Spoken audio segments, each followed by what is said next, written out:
దాడి హిందూపురంలో బాలకృష్ణ గారి కాన్స్టిట్యున్సీలో ఈ రోజున వైఎస్ఆర్సీపీ శ్రేణుల మీద దాడులు విపరీతంగా, ఒక కాన్స్టిట్యున్సీ అనే కదా, అన్ని కాన్స్టిట్యున్సీల్లో దాడులు జరుగుతూనే ఉన్నాయి. అక్రమ కేసులు పెడతానే ఉన్నారు. లిక్కర్ కేసు, కాసేపు లిక్కర్ కేసులు అంటారు, కాసేపు ఇంకో కేసు అంటారు, కాసేపు ఇంకో కేసు, ఇలా ఏదో ఒక కేసు వైఎస్ఆర్సీపీ నాయకుల మీద పెట్టి మీరు జైలు పాలు చేస్తూ ఉన్నారు.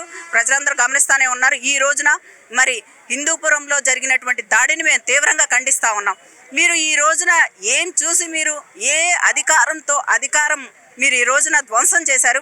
అక్కడ ఉన్నటువంటి దేవతామూర్తుల ఫోటోలు కానివ్వండి, వైఎస్ఆర్ విగ్రహం కానివ్వండి, అక్కడ 100 మందికి పైగా వచ్చి ఆఫీసు మీద పడి ఆ రకంగా మీరు ధ్వంసం చేస్తూ ఉన్నారంటే మనం ప్రజా పరిపాలనలో ఉన్నామా, రౌడీ పరిపాలనలో ఉన్నామా?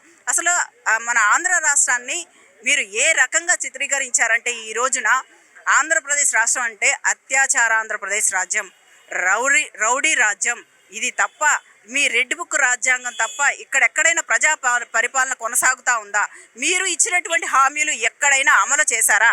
ఇవన్నీ పక్కన పెట్టి మీరు ఇచ్చినటువంటి సూపర్ 6 హామీ అమలు చేయాల, మహిళలకు ఇస్తా అన్నవి అమలు చేయాల, ఇవన్నీ పక్కన పెట్టేసి మేము మళ్ళీ నెక్స్ట్ ఎలాగూ రారని మీకు అర్థమైపోయింది. కాబట్టి మేము ఎవరైతే కక్ష సాధింపుల చర్యలు తీసుకోవాలో వాళ్ళందరి మీద వరుస పెట్టి మీరు కక్ష సాధింపుల చర్యలు చేస్తూ ఉన్నారు. అవన్నీ ప్రజలు గమనిస్తూనే ఉన్నారు.